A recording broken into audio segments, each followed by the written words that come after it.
معلوم می شود. به نام خداوند بخشنده و مهربان. محترم جماعت، محبت به پیامبر از روی ایمانداری است. محبت به اویله هم از روی ایمانداری می شود.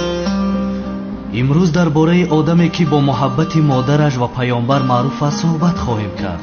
نام آن کس حضرت ویس قرنی. ویس قرنی در یمن به دنیا آمد. در 4 سالگیش پدرش مرد. حضرت ویس بزرگ شد و به یکتا بودن خداوند ایمان داشت و با این عقیده زندگانی میکرد. بت‌ها را سجده نمیکرد. مردم او را نمیفهمیدند و همیشه مسخره‌اش میکردند. او را تنها یک نفر میفهمید، او هم باشد مادرش. حضرت ویس انسانی مبارکی بود. همیشه در خدمت مادرش بود و برای پیشبرد زندگی جای کار میجست. در آخر تصمیم گرفت که برای از طعنه و مسخره بتپرستان دور بودن و با خداوند یکتایی که با او ایمان داشت در تنهایی ماندن راه چوپانی را پیشه کند. همین خیل در کوه و پشت بیکس و تنها با خداوند خود تنها میماند و همیشه درباره یگانگی خدا و راه حق فکر میکرد. ویس قرنی در کوههای تنها به خداوند پناه برده افق عقلیش را وسیع کرد و مثل هر یک پیغمبر در تفکر فرو میرفت و منتظر یک مژده نیکویی بود. و دیر نگذشته حضرت محمد صلی الله علیه و آله و سلم را خبر ظهورش رسید که مردم را به دین حق دعوت میکند. حضرت ویس قرنی این خبر را شنیده هیچ کس او را به دین اسلام دعوت نکرده اسلام را همان زمان پذیرفت و از جمله مؤمنان شد. با مادرش باشد کلمه توحید را ویس خودش آموزانید و مادرش هم مسلمان شد. ویس قرنی بعد از مسلمان شدنش موافق دین اسلام زندگی میکرد. دلش پر از محبت خدا و پیغمبر بود و یگانه آرزویش دیدن پیامبر خدا بود. با این آرزویش سرگردان میگشت. ولی مادرش آن زمان پیر شده بود.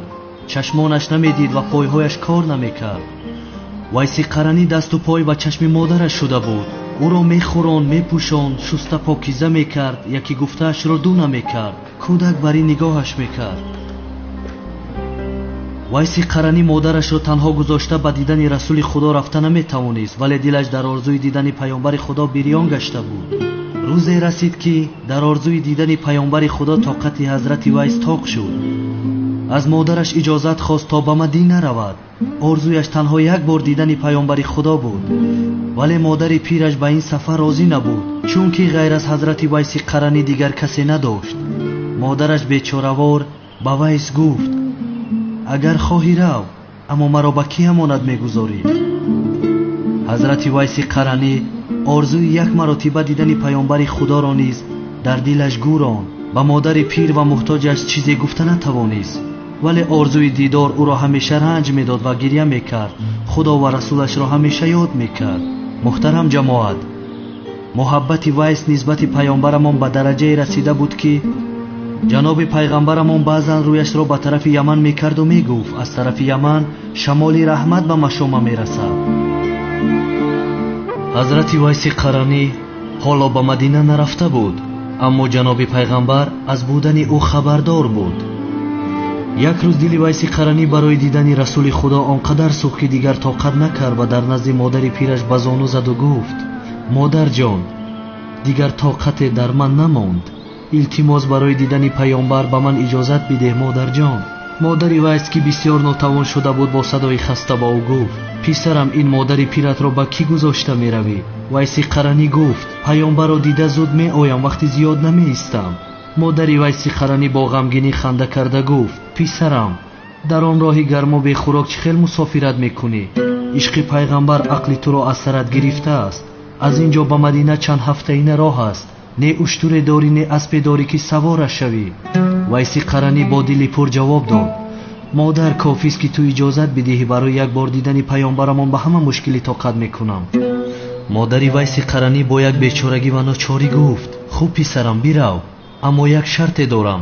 وقتی که به مدینه رسیدی راست به خانه پیامبر می روی، درش رو میکوبی. اگر جناب پیغمبرمان در خانه نباشد منتظر نشده همان زمان بر میگردی. ویس با خوشحالی دستی مادرش را بوسیده و گفت راضیم مادر جان. حضرت ویس آمادگیش را دید و به راه برآمد. روزها هفته‌ها در بیابان راه میرفت.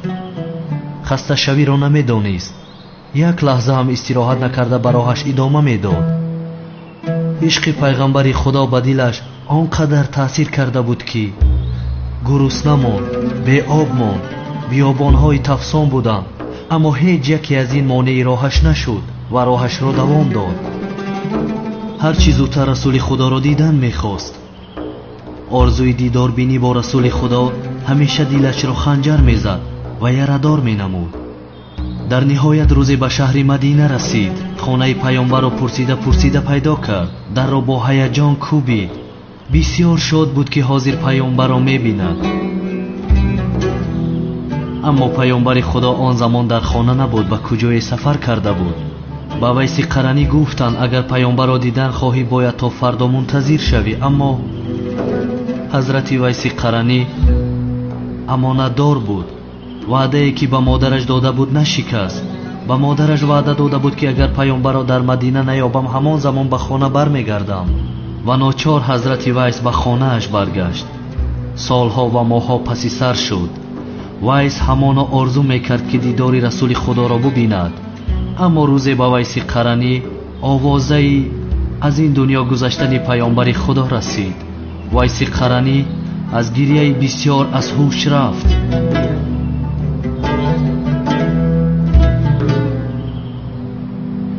بعد وفات پیامبر خدا دو صحابه پیامبر ویس قرنی را جستجو نمودند و او را پیدا کردند. آن زمان او در کوه مشغول شترچرانی بود. با او وا خوردند و جامه پیامبر خدا را به او دادند و گفتند که پیامبر خدا وصیت کرده بود که جامه‌اش را به تو بدهیم. حضرت ویس با صدای نالان و لرزان گفت من یک بنده عاجز و گناهکار هستم. شاید ویسی که شما میکوبید کسی دیگر باشد. فرمودند نه تو هستی، زیرا که جناب پیغمبر همه نشانه های تو را به ما گفته بود و تو به پورگی موافق هستی. ویس قرنی جامه مبارک را به حسرت بوی کشید و همان زمان از هوش رفت. محبت به پیامبر خدا یکی از پایه های دین است برادران. اگر ما پیامبر خدا را از جانمان دیده بسیارتر دوست نداریم پس مسلمانی ما کامل نیست. محبت به رسول خدا را از ویس قرنی بیاموزید. ویس قرنی بعداً به لشکر علی ابن ابو طالب پیوست و بر ضد معاویه ابن ابو سفیان جنگیده به شهادت رسید. آن جنگ با نام جنگ صفین معروف است. ویس قرنی تا آخر عمرش از گفته خدا و پیامبرش هرگز دور نشد و بنده مبارکی بود. خداوند تعالی ما را مثل ویس قرنی صاحب ایمان کامل و رسول اکرم را شفاعتش را نصیبمان کند ان شاء الله. آمین.